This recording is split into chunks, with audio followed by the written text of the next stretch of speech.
Hi and welcome or welcome back to my channel. I'm Simon and today I'm here to have a chat with you about some books that may just stop a book slump. Hang on, what was I going to call this? Books that just may keep a book slump away. And there is a play on words because it is May, and actually historically May tends to be a month where I just slump. I don't know why that is. Well, no, actually I think maybe I do, but we'll talk about that maybe at a different point. But it is definitely a time in the year where my reading just goes like, woof. And so I don't want that to happen this year. And I've been thinking about different books that may or may not help. Well, no, I will talk about some that I'm not going to read that I was planning on reading. However, before any of that, I also was thinking about how me wanting to make content around what I'm reading and there potentially being a slump in the future, it would also be really nice for me to have some potential videos to make. And so I was thinking, up here we have the prompt jar, which is where lots of you lovely lot very kindly suggest prompts for me and my mum to read to throughout the year. We picked 13 of them out. I did also have some other prompt jars which were like to help with books off the shelves. However, what I was thinking could be really, really good fun and also quite like push me out of my comfort zone sometimes, depending on what is suggested. But I would really, really love in the comments down below for you to suggest videos that you would like to see. It could be a specific top 10 of, I don't know, different genre books. It could be books based around a theme. You could say there's certain themed reading blogs you'd like to see.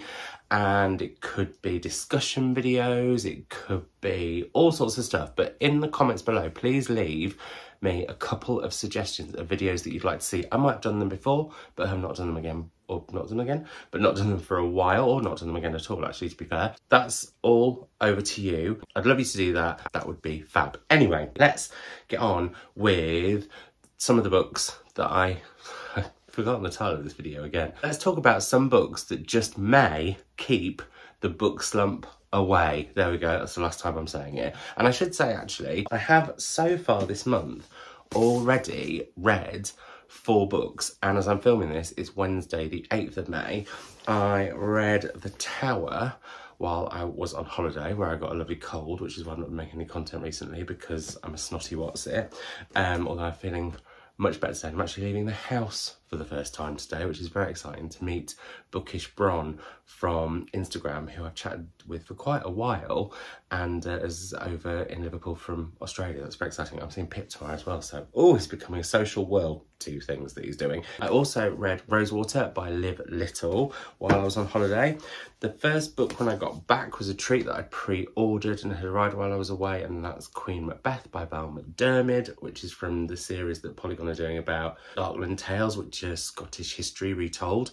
So that, and with a slight Macbeth link, but for me only very slight, I have also read Eleanor Catton's Burn and Wood, which is for Patreon Book Club, which is tonight. Our next pick will be Hungry Ghosts by Kevin Jared Hussein. So that's pretty decent, I think, because that's a book every 2 days so far, which doesn't feel slumpy to me. But as many of you will know, a slump can creep up on you when you least expect it and, I don't know, give you the willies or whatever. So, bearing in mind that I've read Eleanor Catton's Burn and Wood, and I'll give my thoughts on all of these in a May wrap-up at the end of May, beginning of June. On the subject of wrap-ups, I am going to be doing, probably in the next couple of weeks, a wrap-up of February, March and April, with the exception of the Women's Prize books, which I've talked about a lot. The Women's Prize for Fiction long list, because we'll be talking about the non-fiction shortly. On the subject of prize lists, I was planning on reading the Carol Shields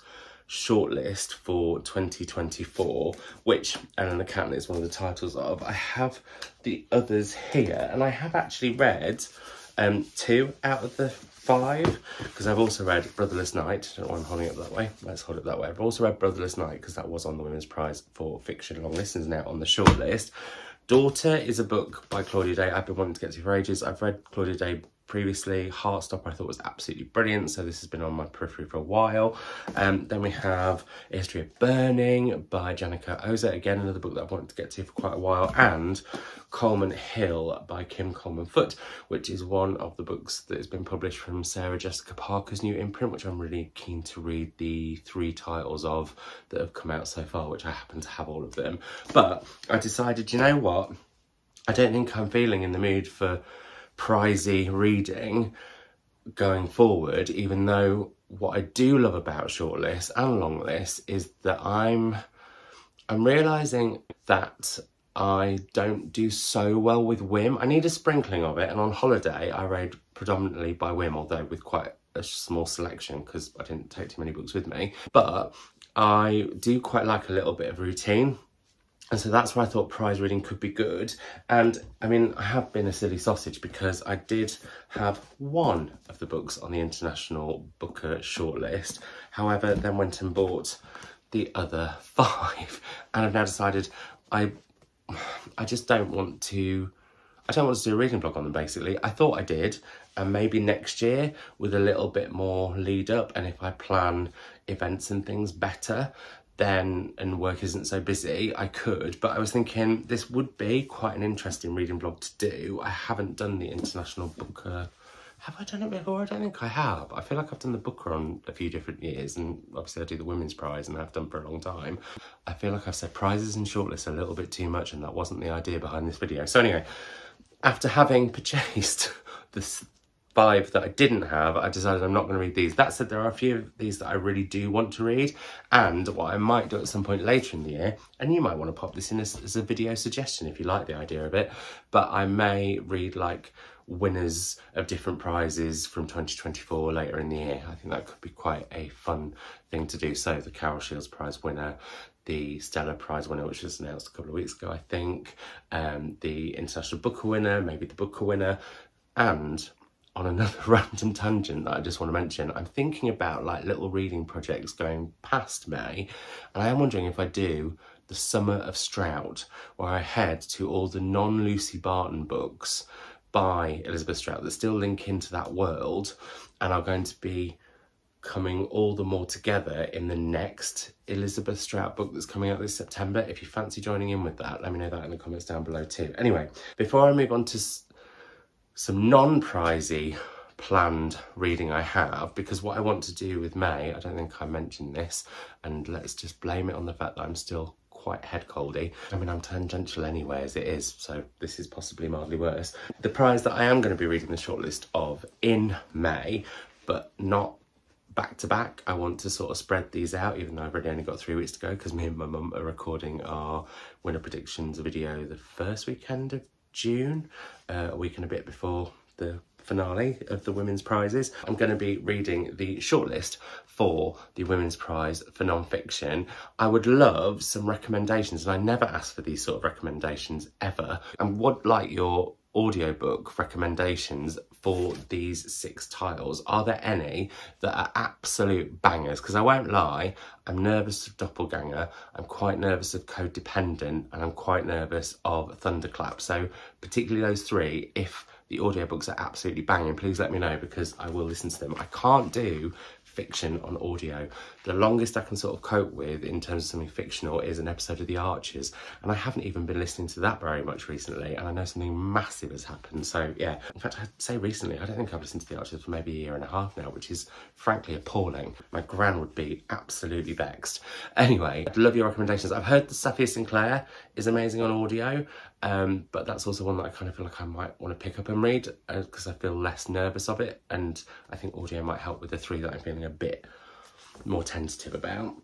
So those are 6 books that I will definitely be reading in May, which is verging on frankly a TBR, which is something that I don't do, because anytime I set out a TBR, I invariably don't read any of the books that I've then picked, because I'm like, oh, I was excited about them now, but hang on a minute, I'm like a magpie and there's something new and shiny over there. I have a deadline for these. Admittedly, it's not work deadline.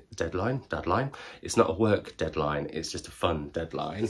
The books that I do have to read for deadlines, I know I'm going to be reading over the next week or so, before then going a little more whimish, because after my holiday reads, I do feel like a sprinkler whim with, you know, a little bit of planned reading, is probably the way my reading might go more in the future. But we'll talk about the women's element in a second, because I've got not one, not two, not three, not four, but 5 author interviews in May over the next 3 weeks, and so I need to get reading those books. First up, I'm going to be interviewing Ingrid Persaud about her second novel, The Lost Love Songs of Boise Sing. Very excited for this. Really loved Love After Love, and did an interview, or maybe I feel like I did more than one interview with Ingrid online for that book, but that might just be my imagination. And so to do one in real life and to finally get to meet her is going to be really, really, I just think it's going to be a joy, because she is joyous, and very excited for this. I feel like I've got the hardback of this, but the library is such a chaotic mess, I'm not sure. And that's another thing I really want to do in May and June, before the midway point of the year.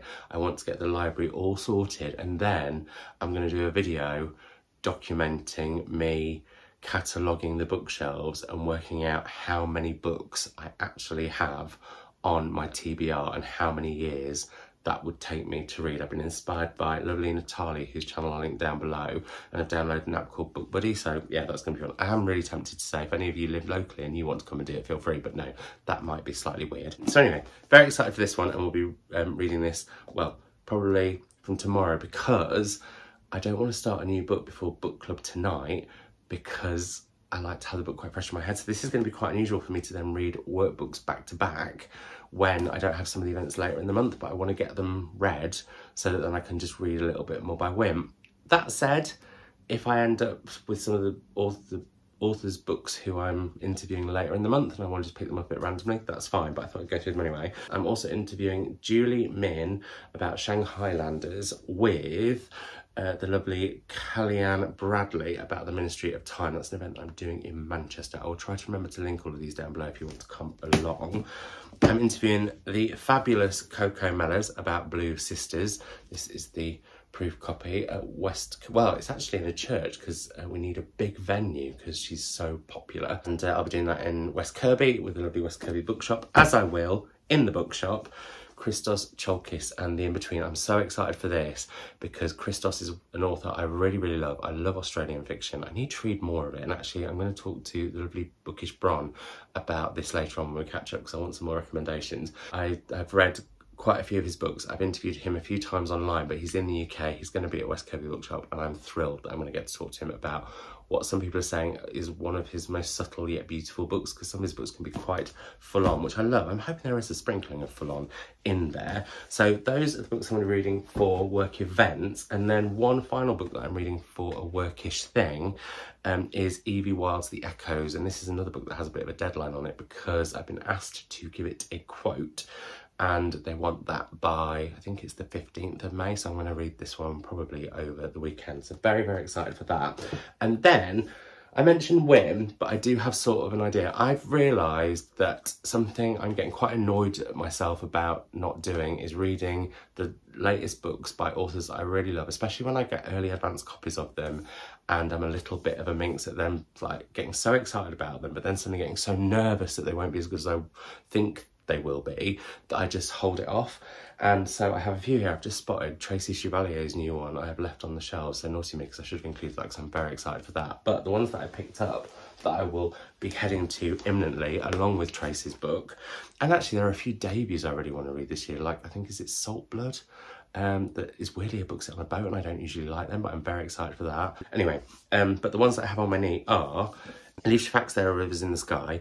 Elif Shafak has become one of my favourite writers and just people, and I'm really, really excited for this. Her last book was my book of the year that year, so this one could be a contender for that, as could Little Rot by Akwaeke Emeze, who I may be doing an interview with for this channel, which would be very exciting.